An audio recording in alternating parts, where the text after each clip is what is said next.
Welcome back to the Neurodiverse Voices podcast, and hello, season 4. I'm your host, Andrea Costa, and I'm so grateful to have you on that side.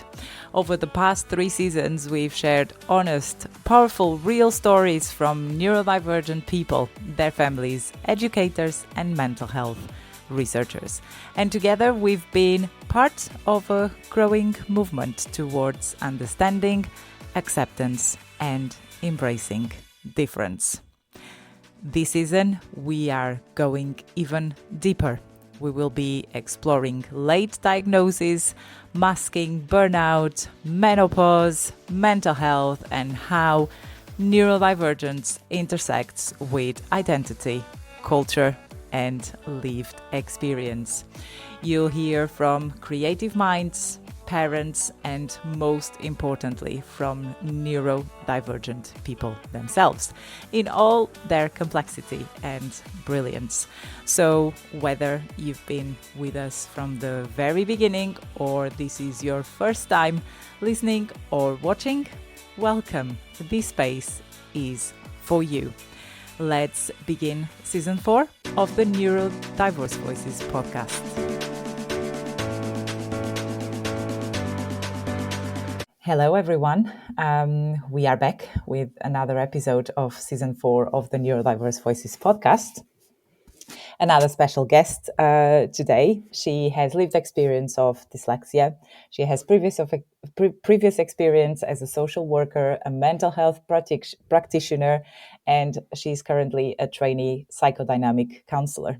She's also the patient and family carer engagement coordinator at Oxfordshire CAMHS. Hi, Nicole. Hi, nice to be here today, Andrea. Thank you so much for being here today and to share your story with all of us at the Neurodiverse Voices podcast. So let's start at the beginning. And can you share a little bit more, not a little bit more because you haven't shared anything. Can you share a little bit about who you are and how your journey has been both personally and professionally so far? Yeah, definitely. So I think I describe myself as having a bit of a whirlwind of a journey, some really amazing successes that I'll talk to and some real hardship and struggles at times, especially having dyslexia and trying to do an academic degree and trying to do an academic job where I'm speaking to families and having to write very obviously medical reports almost. So it has been a whirlwind, but I credit my dyslexia in some ways. It's helped me build rapport with what I do for a living, and it's made me an incredibly hard worker too. Yeah, that sounds equally challenging and fulfilling as well. Yeah. So when and how did you first realize that you were dyslexic, and what were the early signs or experiences? Yeah, so when I was in school, I started to really struggle with my reading, and I kept getting reports at parents' evening that I was like 5 years behind my reading age. And obviously, back then, it sounds silly, isn't it? I'm 27, and I'm saying back then, but it wasn't as well known as it is today. Neurodivergence wasn't really in the public media, or my parents weren't really aware of it in their generation. So my mum and dad was obviously really concerned, like, why can't she seem to read? Why couldn't she do this? And I was really, really fortunate that I will give her a shout out. A primary school teacher called Miss Andrews picked it up because she was actually training to be a diagnostic assessor for dyslexia. But she was a trainee, obviously, so couldn't give me a formal diagnosis. But she picked it up and started I think I became her little case study, to be honest, looking back. But I was incredibly grateful for her. And I think that was kind of the first early signs, I suppose, in primary school. And then just continued to kind of struggle throughout my academic experience, really, with reading and writing, in particular, getting my words onto paper and being able to read words off paper and process them. And that was the early signs. So I am really grateful to Miss Andrews for kind of starting to pick that out. Yeah, there's always, or not always, but I hear many cases of a Miss Andrews in our lives who helps, and it's the proof that you don't really need the child to have a diagnosis to actually provide that support. You just need to be curious and try to understand. So I'm very glad you had Miss Andrews in your journey at the beginning of the journey. I think that made a huge difference. So growing up, how was the experience of being dyslexic? So you mentioned school already, but how about, and also your parents not being aware, because back in the day, the awareness was not as great as it is these days. But what about social settings? How challenging has it been for you? Yeah, it was really challenging. I felt very, well, I guess I felt compared, and that might have been myself doing that, but also being put in bottom sets all the time, for different reasons, because I struggled with my learning and needed to process things slower. I think socially, my self-esteem was incredibly knocked. I felt stupid, and I think because I didn't understand, although yes, at a young age, these concepts or ideas were being thrown around about dyslexia. I didn't really know what that meant, and nobody was really explaining that to me. And I was working so hard. I was coming home, doing extra tutoring. I was going into school early to kind of try and get some it was like the tic-tac-toe books. I don't know if anybody remembers them, but the sound when you sound out words, you go and it just didn't help. And I think I was burning myself out quite a lot socially as well, because then I didn't really have the energy to do extra things. And I felt I had to do all my homework because the short-term memory retain with dyslexia is really difficult. I can remember something from years ago, but not kind of from yesterday. And I think, so I did my homework the second I got it, because I was so scared I'd forget what I needed to do and the processing of what I needed to do. So I didn't really socialize. I really, especially in my GCSEs, I think I attribute it not really to having much of an adolescence, because I just knew I had to work hard. And I guess I was one of the fortunate ones that I knew that. And I saw so many of my friends around me just give up. And it was then I put in my notes for this, I became kind of like a mini TA in the school. And I remember teachers saying that to me, because I was in all the bottom sets and I was trying to help my peers. But I think that also didn't help, because then I took on quite an adult role at a young age when I was meant to be an adolescent. So socially, it was incredibly hard. And I think, although, yes, definitely, like you said with Miss Andrews, I didn't need my diagnosis, but I did need an explanation of my needs. And that would have been really helpful in a child-friendly way to understand why I was struggling so much, because my friends would get A stars without studying. And I would be like, well, I've spent 6-7 hours a week really sitting at a dining table with my dad in floods of tears and still can't, get this. And I think I do need to attribute my dad from a social and home perspective. Bless him. He read everything. He proofread all my college coursework, all of my university essays, and generally without him, I don't think I would have been able to pass as easily as I did. He was there and he was such a rock, but there was definitely in the early stages of that, it really affected mine and my dad's relationship, because he was the parent that was forcing me to sit down at the dining table and read, and I would just be in tears, and he wouldn't get it because he's not dyslexic. Yeah. And he would be like, why can't you do this? And I'd be like, I don't know. So now I can reflect and say he's an amazing man for putting up with that and doing it and pushing me to do it. But at the time, I think I saw dad as he's going to force me to sit at a table. It's going to be so stressful. We're going to get in a fight. And I don't want that. I don't want to fight with my dad. So I think it just encroaches on all of those parts, the education, home and socially for young people. And I see it a lot in my work as well. Yeah, and I think it shows that lack of awareness doesn't help in any way, and it has a huge negative impact on your mental well-being as well. Can we delve a bit more into dyslexia, because neurodivergence is such a huge spectrum, and I think even though we are talking a lot more about dyslexia, autism and ADHD seem to kind of be the predominant topics. So with yourself, what exactly were, well, I don't like to call them symptoms, but at the end of the day, they are symptoms, right? Yeah. So can you tell us a bit more about that, and be a bit more specific of how we know that you had difficulty reading, you always had to work harder, but Can you give us more examples of Yeah, how definitely. being dyslexic can be like? And, for everyone to be aware that I think it's exactly the same as with autistic people. When you meet one autistic person, you meet only one autistic person. So it's very individual. Yeah, so I always introduce it as my dyslexic brain or my dyslexia because I know it's different for other people. But my dyslexia transforms in the concept that I really struggle to read what's on a paper and process. So I can read the actual words, but I can't process what in the sentence what that's actually trying to say to me. So I will read it and I can go, the cat sat on the mat. But putting that together took longer. Like, that was obviously a very basic sentence, but actually knowing what that was trying to put forward to me and processing that information, like, it was like I described my brain like it was like buffering, like I had a really slow internet connection. The other thing that it was really hard for me was explaining myself. So you've just heard me do it there. I explain everything visually or like a metaphor. So I just said it's like my brain was buffering, like the internet. I really struggle to get my words out, and I don't really know how to explain myself. So I always rely on metaphors and visual explanations of things. My brain works in photos and imagery. It doesn't work in words. And so the other thing is with spelling, I couldn't break down words. So if I had never seen a word before, I would not have any comprehension of knowing how to read that. And trying to teach me how to read it through phonetically breaking it down just doesn't make sense to me whatsoever.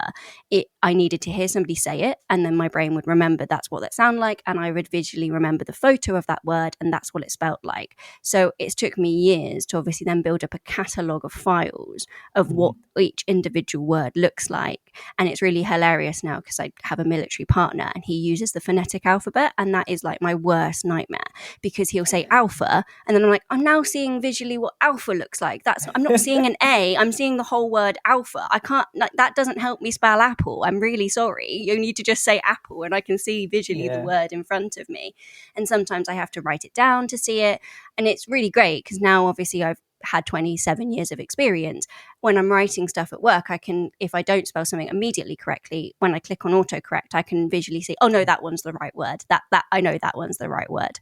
But that does become hard when you have all the different wheres and yours and things like that. Because it's like, okay, now grammatically, visually that's the right word, but grammatically what one fits, like I have no idea. Grammar is still at 27 lost on me, and that's where now the lovely AI has been a lovely tool for me in that world, is that I can write something and I can say, can you make this grammatically correct? Because visually I don't understand it, I can't comprehend it, there's no visual cue for grammar, it's an auditory cue, and my brain doesn't work that way. So it's like I don't know where my natural full stops and commas fall. Like I don't, like, that doesn't make sense. I don't understand paragraphing, and that's still something that's never really been taught to me or in a way that I can actually say I can explain it, and that's still at 27. But I guess we are moving into a world that hopefully I can be helped with software with that a little bit more. So I hope that helps. Absolutely. I think that's very helpful, at least to me. It was, and I just find it fascinating how our brains can work so differently to one another, and how we all process information so uniquely. But yeah, thank you so much for sharing. I hope that's helpful for everyone who is listening or watching. So you mentioned being misunderstood by your dad, for example, as a family member at the time. Are there any key moments or periods when you felt misunderstood by other teachers? You had Miss Andrews, but other teachers, peers, and even other family members. And how did you navigate that?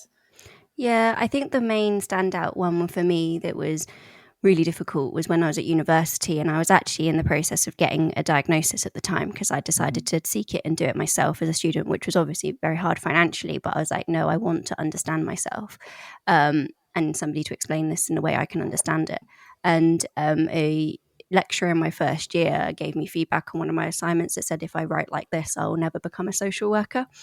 And I think that really impacted me. I think it spurred me on, which I was quite lucky. That was said to me at university, where I already had committed. I'd worked so hard to get there that I think if that had been said to me any earlier, I think it would have broke me, and it would have broke my passion to go further and get education. I was already at uni and I was like, no, I'm in my first year, I'm going to do this. So initially it really hurt, and I did send that lecturer an email back saying, I'm actually in the process of getting a dyslexic diagnosis. I didn't feel this feedback constructive. Can we please have a meeting? Which he did, and he did apologize for, because he didn't realize. But actually, it was that awareness piece for him that I was like, please don't say this, because actually, as we've already highlighted, there's a lot of people that will go undiagnosed, and it's about understanding, and it's about taking that time to listen, as you've done today, inviting me onto that individual person's dyslexic mind. Because even if I did have a diagnosis and that was clear on the reports, how my brain works and how I write, it can be completely different to how another dyslexic person writes. So for him to make that sweeping statement was quite hurtful, I actually think, at the time, and it really demotivated me. So yeah, I think that's the one that really stands out. But there's been little nuances. I remember moving into the world of social media when I was an adolescent. I was quite lucky. It come right at the end of my secondary school experience, but that was all a lot of typing and writing, and I was like, I kept spelling things wrong. I'd get not and do not mixed up a lot on text, and obviously back in the day you had to click so many times to spell a word, and it was hard because my friends started to pick up, and it made my dyslexia more noticeable to them. And they would joke, and they didn't mean any harm by it, but obviously for me it was a massive source of vulnerability and embarrassment. So when they'd be like, Nicole, what on earth do you mean? I would get quite upset, because I was like, I spent ages reading that text, proofreading that text, making sure before I sent it, and it would only be like 2 sentences or maybe a sentence.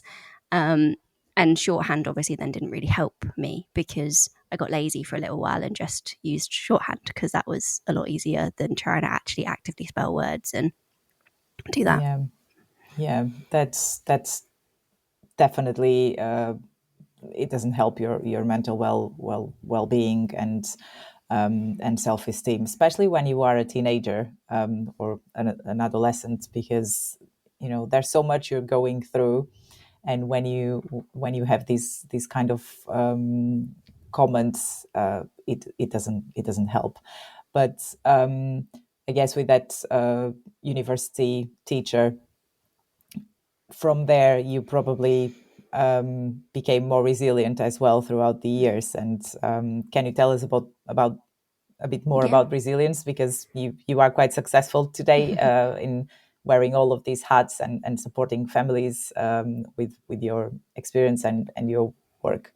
Yeah, so I fully credit parts of my dyslexia for most of my resilience, I think. I think it made me such a hard worker. I understood what hard work was, like, from an early age, because I was like, no, if I'm going to get this, I've got to work hard. My brain isn't built for the academic system that's currently in place in the UK, and I'm going to have to work hard. And I think I saw so many of my friends that, it's interesting, isn't it? Because comparison is the thief of joy, but it's just natural that will happen.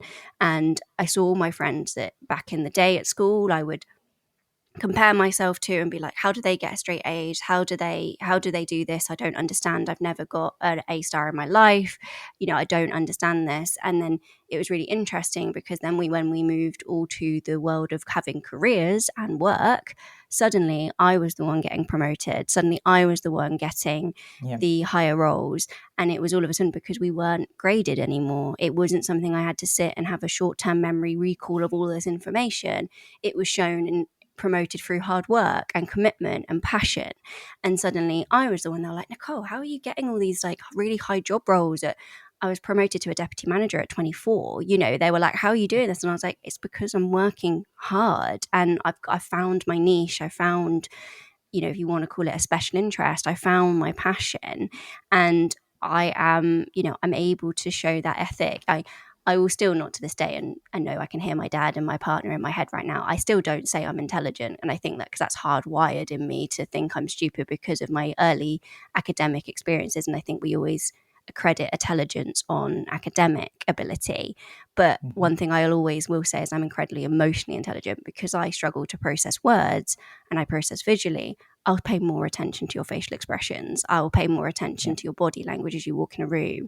my friends will sometimes go, "Are you psychic?" Because I'll immediately know they're not okay when they walk into a room, because I look at their body language, not what they're saying. I'll be like, "You're not right. What's up?"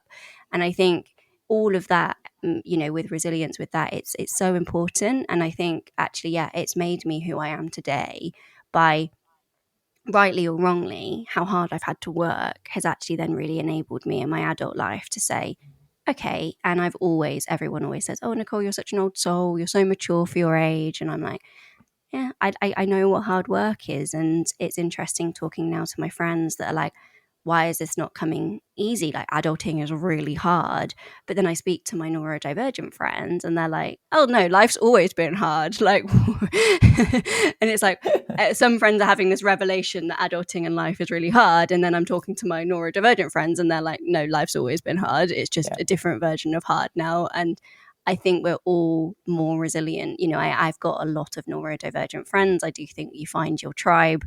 And I do see them and they're like, yeah, life's always been hard. I don't know why these other people are finding it so hard all of a sudden.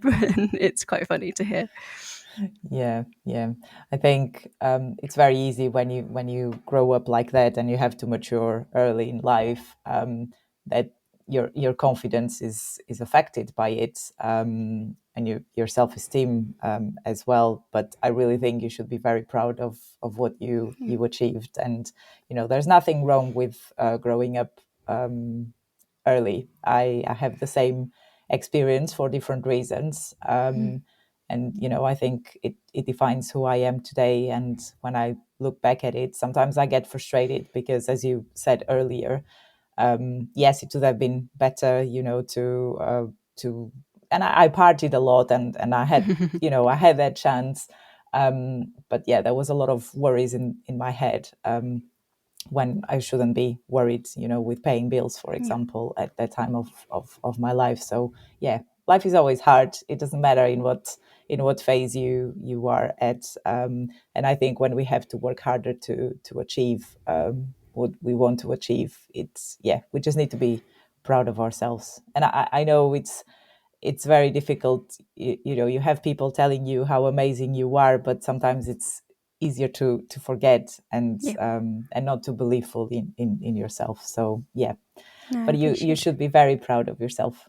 You are a wonderful, still young lady. Yeah, I appreciate it. Working with children, though, does start to age you very rapidly. You're like, I don't get what you're talking about anymore. I'm really sorry. It's been a while since I've been your age and in school. And yeah, they come out with all this new language and I'm like, I don't know what that means. What is this? What are you talking about? Very true. Okay, so did you have any accommodations and support that throughout the years, either at home or at university or school, and how did that help you? How did it impact your path? Yeah, so I did manage to get a little bit of support in secondary school. So my parents did really, because they knew something wasn't right. And because of Miss Andrews, they did sort of fight for it for me. So I managed to get a little bit of time at 50, I think it was 15% extra time in my GCSEs. So I had a little bit of extra time. And then I also sat in a smaller hall when I did my GCSEs. So again, without a diagnosis, I managed to get those things. My parents did have to fight, unfortunately, but they did get them. And then at university, when my dad, obviously, as I said, was a massive source of support. But then when I did gain my diagnosis, my dyslexia tutor actually sent me forward for some coaching sessions on what dyslexia was, and through the university, because they couldn't obviously give them out for free without a diagnosis, unfortunately, at the university. So once I'd paid for that, I had some academic tutoring sessions that I could use whenever I wanted. So that was really helpful. I think the biggest thing that sticks in my mind, however, is when I got my diagnosis. I was really nervous. I was a student. I was spending a lot of money on it. I was like, everyone's always said I've been fine, like, or borderline. So I don't know if this is going to be a waste of money. And I remember her saying at the end, she was like, "You're in your second year of university, right?" And I was like, "Yeah." And she was like, "I don't know how you've got here. You are incredibly dyslexic." And probably, want for a better phrase, she said, you should have probably thrown a few chairs in school. And I laughed because I was like, yeah, you always know of the chair thrower in school. But, and I said, yeah, it's a shame because I always root for the quiet ones and the underdogs that suffer silently, because I think it's a shame that you have to get to the point of throwing a chair or storming out of the lesson or becoming a disruptor or the class clown, however you handle it. I think it's always a shame when it has to reach that point. And I was lucky that it didn't. My dad did also manage to pay for some extra tutoring throughout my adolescence, but it wasn't tailored to dyslexia. So I can't say it was okay. Like, it was nice to have that one-to-one and that time, but it probably didn't. If anything, it probably frustrated me more at the time, because I was like, I'm wasting my Saturday trying to learn how to read and it's still not going in. Yeah, I'm actually curious about those friends of yours who would make those comments back in the day before you knew. Did you get any support, even emotionally, from them after they knew and you had the diagnosis? No, I don't think they still really got it. I think as well, life had kind of moved on. I was at uni. I do have a wonderful, really close best friend, and we actually both got a diagnosis of dyslexia at university, and we're still very close this day. She's also in social care, and she studied the same degree. So I am now surrounded by really wonderful people that really do get it. My partner is also neurodiverse and dyspraxic and dyslexic. So, and he's had that diagnosis since he was 5. So it's now nice. It's almost like unintentionally I've surrounded myself with people that get it that little bit more. And my dad's definitely come around to understanding. It's still very hard for him because he doesn't have a neurodivergent brain at all. That's never been a query in his life. So, but now I can explain myself to him a bit better being an adult, and I've had time to learn. Yeah, but I think it's really hard because as a adolescent, we're all stuck in our own heads, aren't we? We don't really think about what our words are saying to other people and how that's impacting. To them, it was just funny. And I don't look back on that in any negative way. Like, it impacted me at the time, but I don't blame them. They didn't understand. And actually, it took me I got my, I'm still 27. I'm still figuring out how a dyslexic mind works. So I don't blame them. They've probably got better things to figure out and learn. Yeah, definitely. And that's the way to do it. I really feel like at the moment we have these, we neurodivergent, they neurotypical, and hopefully one day this binary will disappear because, we didn't know better. Once you didn't know you were dyslexic, you didn't understand yourself. I didn't know my daughter was autistic. Therefore, we just learn. It's a learning journey for everyone, really. Definitely. Yeah. So you mentioned that being a hard worker is one of your strengths and advantages of being dyslexic. Are there any ways that your brain, well, you mentioned this as well, works differently that you see as creatively or practically beneficial? So a few more examples. No, if definitely. you have them, of course. Yeah, I do. So the big one is actually being more emotionally intelligent. So taking the words out of a conversation and actually being able to pay attention to body language more easily and not get distracted and bogged down by what somebody's saying is really helpful. I think being a visual learner, it's definitely helped me in explaining things to people, especially because I work with younger children quite frequently. Being able to explain or find a metaphor that they connect to. I spent ages trying to think, okay, what do you like?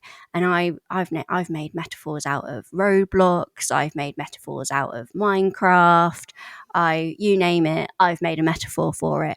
I think my most recent one was energy accounting in Mario Kart. So getting in a car and thinking about, right, what are the things that slow you down? So they're your bananas. They really slow you down. They speed that, and what are the things that speed you up? So that little rainbow star that you get, sometimes it speeds you up on the track. What are the things that give you energy and make you excited and get you through the day? And we were really breaking it down using all the little Mario Kart, tools you get.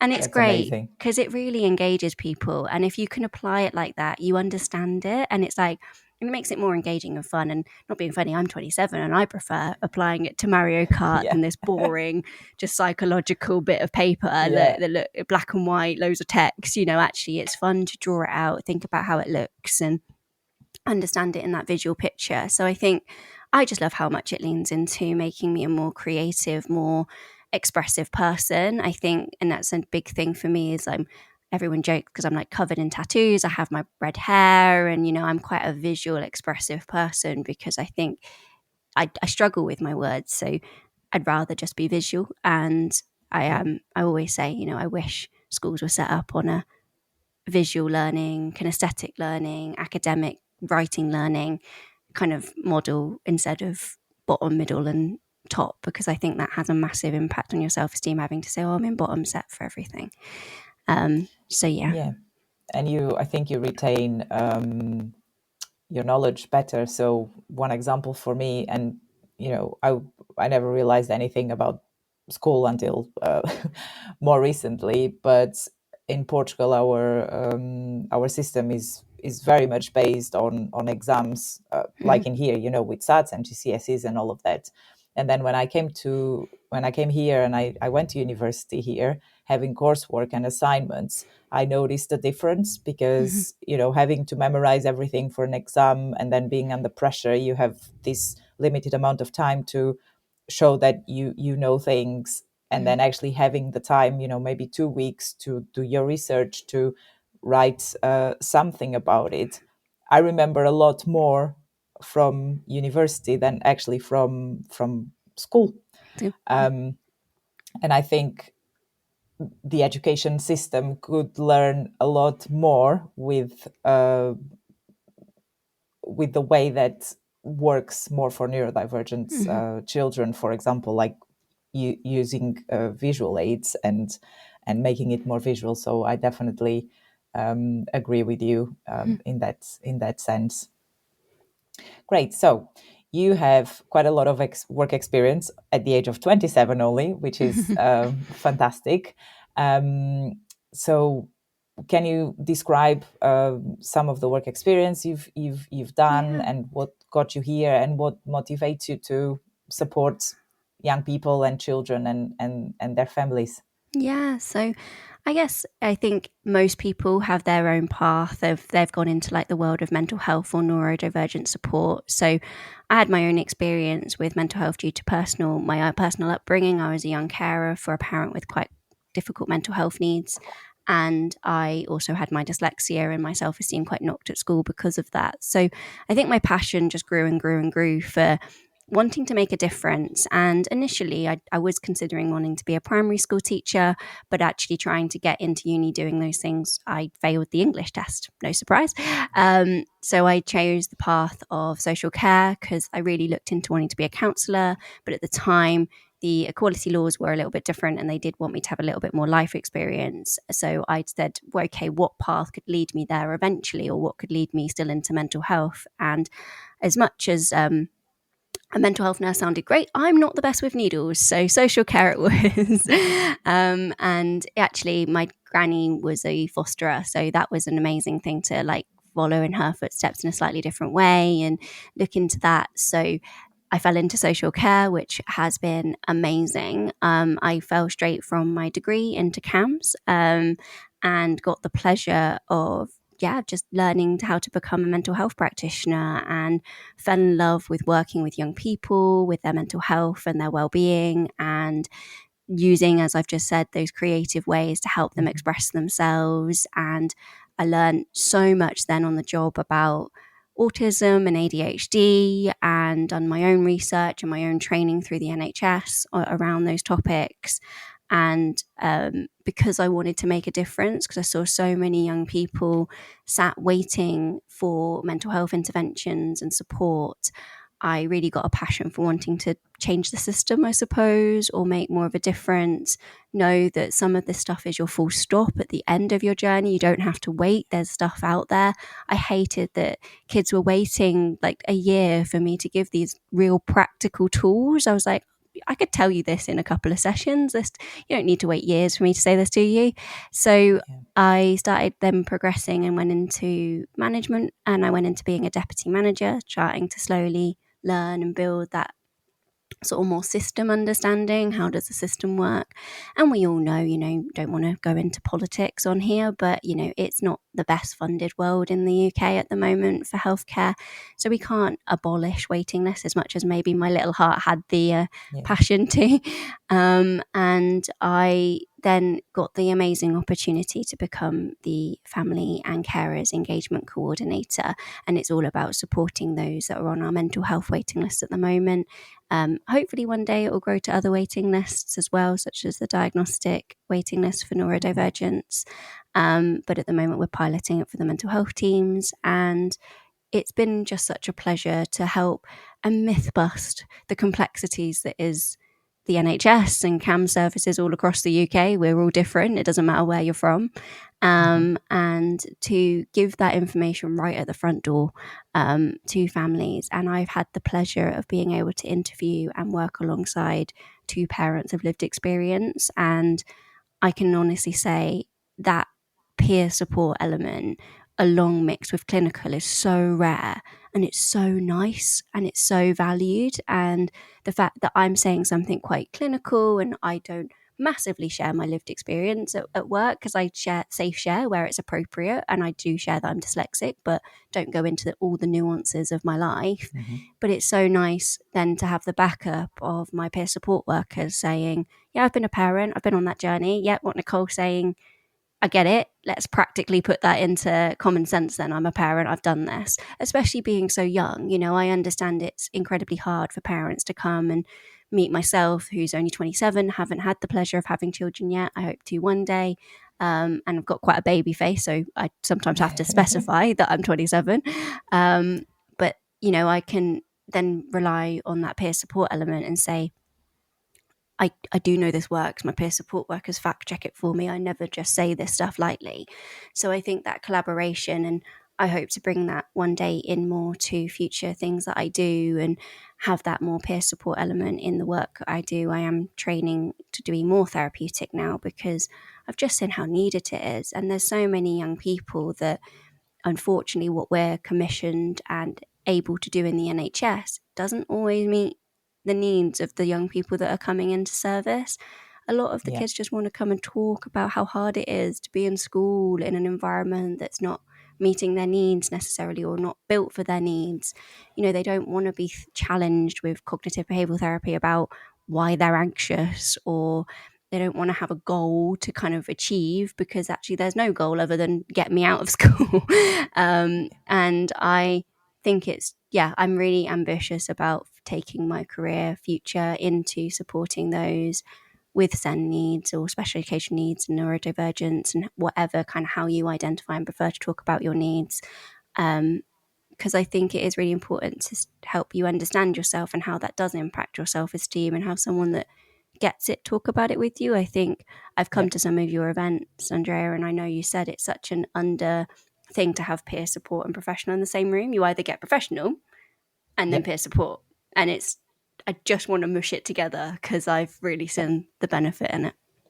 Yeah, I love that idea. I think it makes a lot of sense. And as you know, I led the organization of the Neurodiversity Conference, the Oxford Health BRC Neurodiversity Conference, a few weeks ago, and that was my aim, to bring clinicians and professionals and local organizations, everyone together, and people with lived experience, of course, to start thinking about future collaborations and how we can advance mental health research in this case. So I really love what you are doing and your future vision, and very happy to have a chat and brainstorm and share ideas as a parent and someone who's also waiting to be assessed myself. So well done. I look forward to see how this unfolds in the coming years.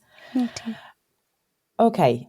Is there any story, keeping it confidentially, of course, that you could share where your involvement made a difference? I'm sure there's plenty of them for a patient or family or parent carer. Yeah, I guess the first one that comes to mind, which I can keep very confidential, is I did an event a while back with the Oxfordshire Parent Carer Forum, which, was an open event to lots of parents that chose to come. And I was fortunate enough to be one of the clinical leads doing a presentation all on our new service. and what we're doing to sort of help the waiting times and whilst on the waiting list, and giving early interventions, I suppose. And I was fortunate enough to be in a position that I was talking to a room of parents of children with neurodivergence and special educational needs. And I introduced the whole room to the concept of ambiguous loss, which is something I wrote my dissertation on, which is the concept of grieving somebody that's psychologically not what you expect, or maybe has mental health, or their presence is different to what kind of you were used to, or what you knew, or maybe what you expected.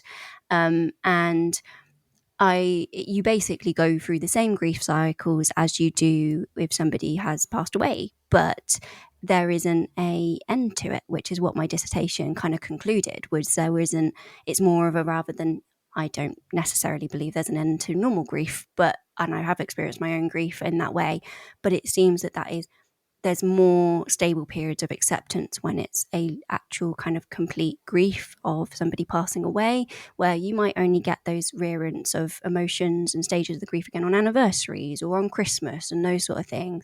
But actually, what I found from ambiguous loss and grieving something you maybe a life you expected for your little girl or little boy or just child in general, and you get thrown constantly into the different stages of grief. And I remember the whole room going quiet, and there was quite a few tears in the room, but it was tears of like someone's finally understood me, like somebody gets and put a name to the things that I've been dealing with for the last however many years it was for those parents in that room. And I remember so many people coming up to me afterwards and being like, so thank you so much for putting a name to it. Like, and thank you for giving me permission to say that I'm grieving that, that I'm grieving what I thought my little girl's life was going to be, or, what my child's life was going to look like. And I'll have a really small period of like, everything's going well, the routine's working, they're going to school, awesome. And then suddenly there's a TA, and I'm thrown back into having to bargain with the school that they haven't put in reasonable adjustments. They haven't warned us that TA is coming in. And yeah, I'm in the bargaining stage of the grief cycle again. And then I go into anger because I'm annoyed at the school. And then I'm sad that my child's school refusing again, and in all of those different things. I understand now. And I think what they then attributed it further to by themselves was how it's really hard then when all the families in different stages. So like the young person hasn't maybe come to terms yet, and they're in that shock and in denial and don't really know they are neurodivergent, or don't really want to accept they are because of the stigma. And then you have maybe your co-parent that is in a different stage. Maybe they're more sad and you're more angry and motivated. And it clashes, and it causes a lot of disturbance in the family home. So I think that was a real big moment for me. I felt I made an impact on a lot of parents. I think talking more to young people, I think I've been so lucky. I've had some lovely, lovely cases in my journey of 7 years now in CAMS. And my feedback always has been, and I really do love it, is that they say, you've understood me. And whenever someone says that to me, my heart warms. I have been so lucky I remember very vividly, when I went into this world of work, I said, if I can save one person's life from feeling awful and feeling there's not any other options from either, some really horrible things, or, feeling that they're not worth anything, I've done my duty. And more than once now, I've heard that in response of like, you've saved me. And I think I got a card not too long ago, about 2 years ago, and I still have it on my desk. It's next to me right now, that says, you saved my life. You, by some grace of God or upper power, I was the person that picked them up on my caseload. And they said it. And I've never said that to a family, that's my aim or that's my goal, because that puts me on some sort of a high expectation, and I don't, but they said it naturally themselves. And that young person has now gone on to do incredible things, and they have emailed me, which is really, really nice. We're not really meant to stay in touch, so unfortunately I can't reply to her for ethical reasons, but it's nice to see, and her have that, that want to tell me that she's achieved and she's gone on to do amazing things. So I have so many stories like that. I could probably bore the podcast for ages with these stories because they make me so happy. And it's on the days where the job's really hard, and I understand, especially being the engagement coordinator now, I am the face of the waiting list, and I deal with a lot of frustration and I deal with a lot of anger. And there's days where I'm like, I don't want to be shouted at anymore. But when I get that parent that finally then goes, oh, you've heard me, I'm really sorry, I don't mean to take it out on you. And they always end with that. They always do. And it's lovely. And I'm like, yep, I get it. You need to take it out on someone. You're angry. And it's cool. Like, I'm here. It's why it's my job. And it's why I chose this job. It's not an easy feat, but I enjoy it because it is so rewarding. And I think you do understand what people go through, and it makes a huge difference. And going back to the ambiguous laws, yes, definitely. You were describing it, and I was just seeing myself. I very often talk about me being in denial of my daughter's autism, and but it's a constant. It's because they are not who you expected them to be, and you create this ideal child when you are expecting them. Thank you for writing your dissertation on that, and for sharing. It definitely resonates, and I'm sure that all the stories, the positive stories that you have, are the fuel for you to keep going, and continue doing your job with enthusiasm and your positivity that you clearly show. We see your eyes shining when you are talking about your job, so that's great. So if you could redesign one aspect of school or mental health services to better support neurodivergent people, what would that be? I think it's the learning styles. I think being able to lean more into people's needs and how they learn and how they process information would be amazing. And I think also, what I'm able to start to do is being transparent and open. Like, I think people are almost scared of over informing, but actually we're in a world now where if you're not going to give me the information, I'm going to go on my phone and get it, and I might not actually look in the right place. So I think I'm very transparent. I will, that's why I volunteered to come on this podcast. It's why I don't mind saying I work for the service that I work for, because if I can break down a myth, or if I can give the right information, I will. I'm like, I don't want you to have to gatekeep this, or this is some secret, or this is something that you can't know. I'm happy to be an open book and share that information. So I think it's information, practical skills, and leaning into people's learning styles. I wish all services, education, school, social care, anything, healthcare, did that more, because it does really make the difference. And I always say, the unknown's scarier than the known. And if you inform people and give them the right tools, they'll be happy and they'll get it. So I think, and it's also being not afraid to admit when you don't know.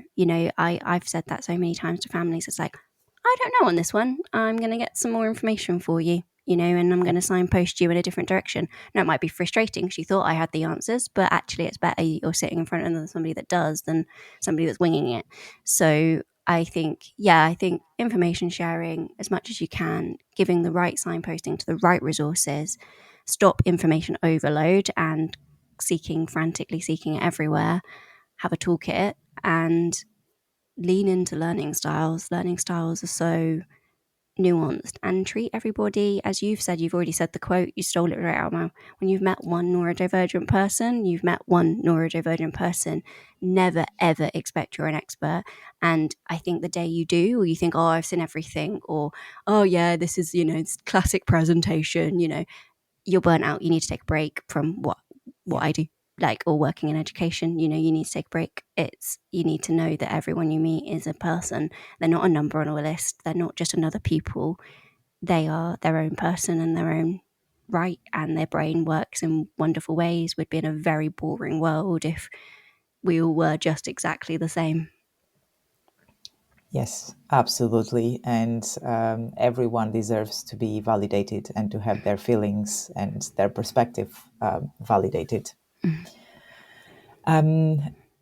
Are there any strategies or habits that have been more helpful to support you personally? I think the workplace will probably take most of your time.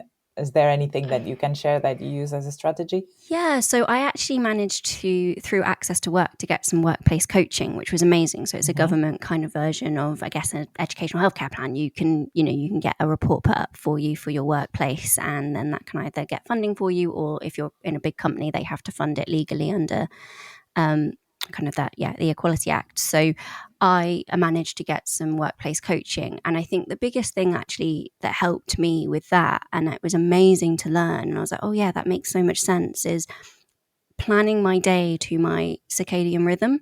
So I'm a morning person naturally. I function better in the morning. My brain's more active in the morning.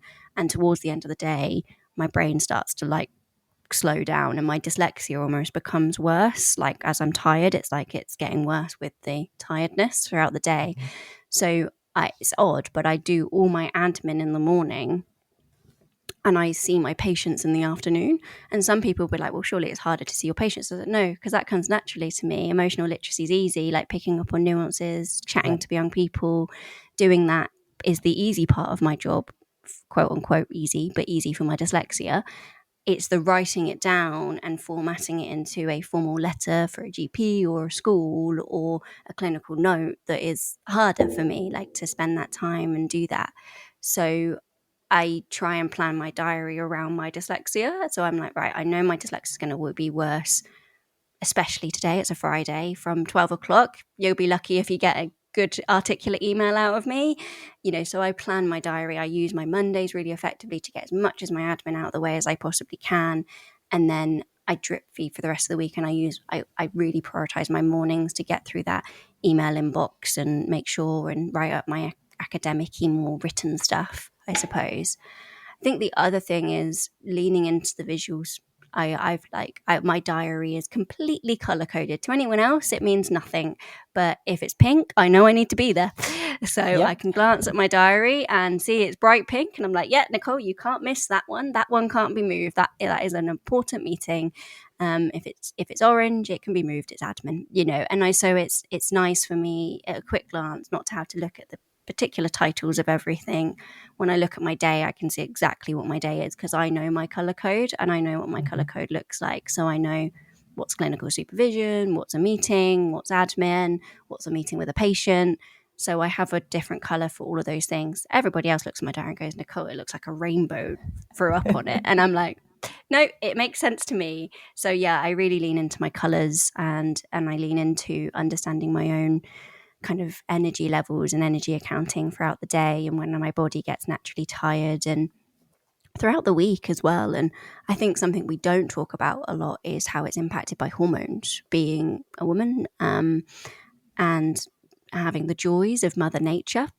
Certain times of the month, my dyslexia is also worse because my body's naturally dealing with other things and hormones and things like that. So I always used to say, it's not fair they make me sit my GCSEs when I had my period. My brain hurts. So I also make sure I say that to any person that has periods, to know and be kind to themselves when periods do come up, because that's another thing. So they're probably my top three, colours and energy accounting. Very helpful. Yes, very helpful. And again, being open about it as well with your colleagues. And, for those who don't understand, for example, why your calendar is so, and I'm sure they do understand, but it's an example why you have such a colorful calendar, but at least they understand you. And that's something I'm really open these days in the workplace as well.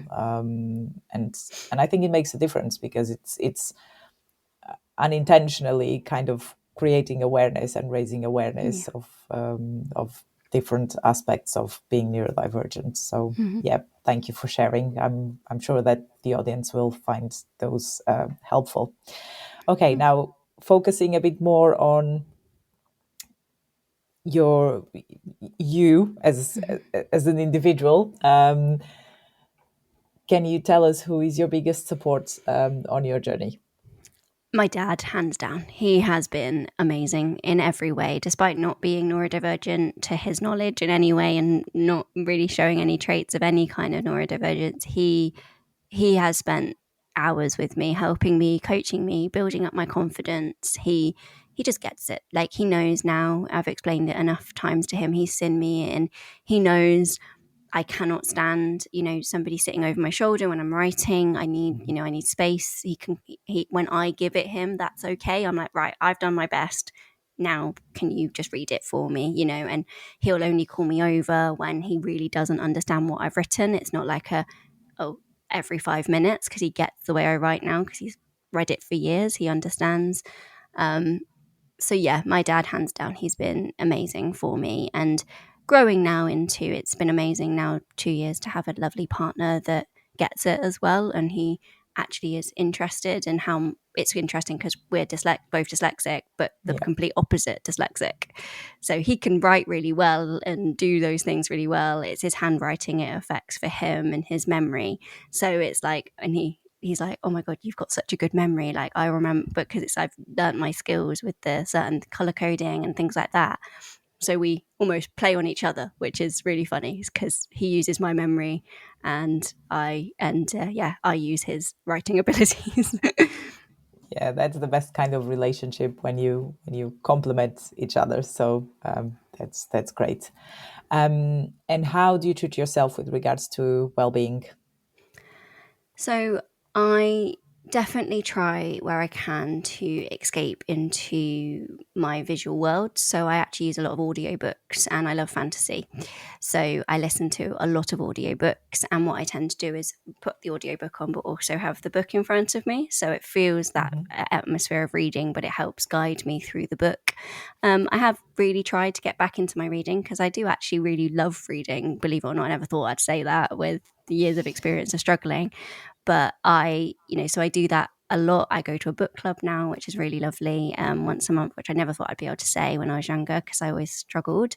I love baking, getting outside with my dog when I can, and going for walks, and just spending time with good people. I think spending time with positive energy, people that lift me up. And I think one of my favorite quotes in the world is, if you're the most intelligent person in the room, you're in the wrong room.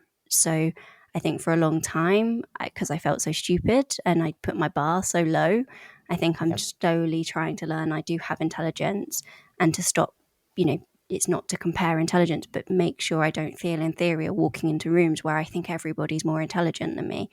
No, actually, we've all got different levels of intelligence in different areas. What I bring to the table is different to what somebody else brings to the table. So yeah, that's something I'm really working on, but trying to do more of. Absolutely. Yes, absolutely. I totally agree with that. It's so good that we all have different experiences and perspectives, and I really believe that it's by learning from one another that it brings growth to you as a person. So that sounds great. And who is your biggest inspiration? I think my granny, she was incredible. Unfortunately, no longer with us, but she was such a kind-hearted soul. She fostered so many young children in difficult situations, and she just come to me and she just got me immediately. I didn't even need to explain myself to her. She got it. I think maybe she struggled with it and didn't obviously know definitely in her generation that she did. And yeah, she just makes me so happy when I speak about her, and she's done so much for me, which she will never really know how much she did for me. Yeah. I also relate to that, because one of my grannies is also my biggest inspiration. So yeah. And if you were a superhero or had a superpower, who would you be, or how would you use it to make the world a better place for neurodivergent people? Oh, so I think I'm gonna have to say, don't want to be like, there's so many good superheroes. I'm a massive Marvel fan, so it's a hard question, but I definitely think I would probably be kind of like Spider-Man, I suppose. I like Spider-Man. He's probably one of my favorite, and I think with great power comes great responsibility, to use the Spider-Man quote. And I think I would probably use it to, advocate and understand, because I think Spider-Man is one I always go to when I'm working with my young people because of heightened senses and experiences and how he knows an environment's off by his spidey senses and those sort of things. So I use him a lot in my metaphors with young people when explaining certain types of neurodivergence, and that hyper focus, because we all experience that in different ways, and how he can hone in on something when his eyes move in and those sort of things. So yeah, just a celebration of, actually, yeah, heightened senses is a superpower. It is for Spider-Man. And I like that obviously also it's played by Tom Holland, who is dyslexic. So it gives a nice full circle to that. Yeah. And I was also thinking, if we were to attribute all the Marvel characters different types of neurodivergence, I think Spider-Man would be ADHD. At least that's how he comes across to be. Yeah. A bit clumsy, messy, and funny at the same time. So yeah, that's definitely a good one. And now moving on to music, which is one of my passions. So I started including this question in the podcast interviews. If there was one song, and it's going to be probably very difficult, but that captures your journey with lived experience, what would it be? And why does it resonate with you? Yeah, no, that's a really good question. It's one of my passions as well, and I use it a lot with young people. I get them to send me songs they relate to and things like that. And actually quite an easy question for me, because I say this all the time to my young people. What describes my journey is Linkin Park, One More Light. I don't want another light to go out. You all should have your light and have your passion. So yeah, that's a song for me. Yeah, I love Linkin Park too. Yeah, thank you for sharing. And if you had the chance to go back in time, what would you tell little Nicole? Oh, little Nicole. Don't change, and don't give up. Like, she knew where she was going. She just think she needed the confidence. Oh, bless you. I wish I could give you a hug. No, I think it's important, when I think about little me, she just didn't have confidence. That's all. Like, it was all in her head. She knew it. She just didn't have the confidence. So I always get emotional when I think about her, because I wish I could go back and say, you know what you're doing, just keep doing it. Yeah. And I'm sure she will be very proud of young lady Nicole, as I called you earlier. So yeah. And what do you hope for the future? I hope to make understanding your brain and yourself more accessible in any way I possibly can. I hope I've left my mark on the NHS. I continue and want to work for the NHS for as long as I can. But I also would like to start up my own private support for people that don't get what they need through the NHS, and make a difference and help people just to understand their brains and have someone they feel they can speak to with no judgment.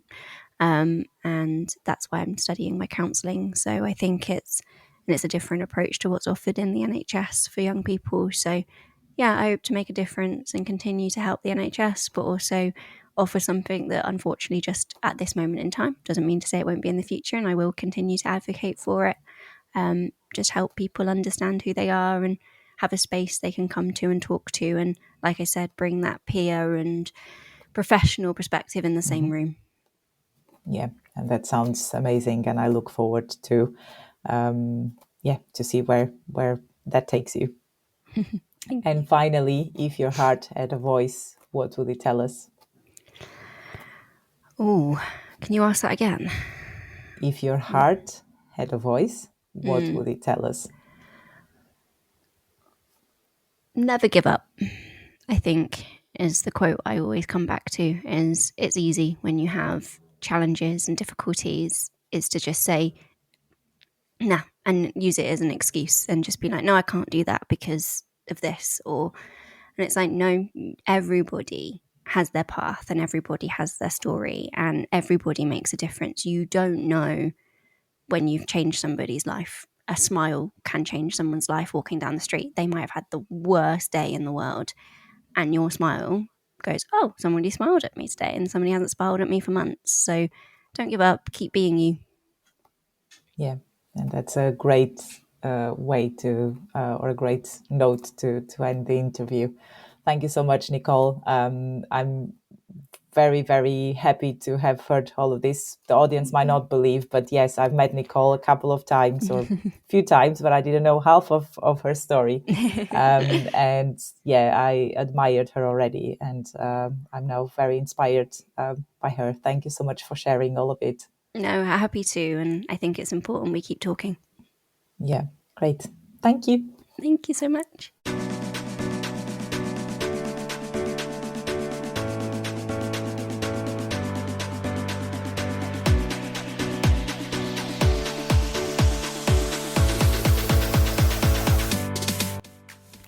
Thank you so much for listening or watching this episode of the Neurodiverse Voices podcast. Also, a huge thank you to today's guest for sharing their story with such honesty and insight. If you found this episode valuable, please share it with someone who might need to hear it. And don't forget to subscribe, leave a comment or follow us on social media. It really helps others finding the podcast. You can find all links to everything we talked about today in the episode description. This podcast is about connection, community, and change. So let's keep the conversation going. Until next time, take care, be kind to yourself, and keep embracing difference.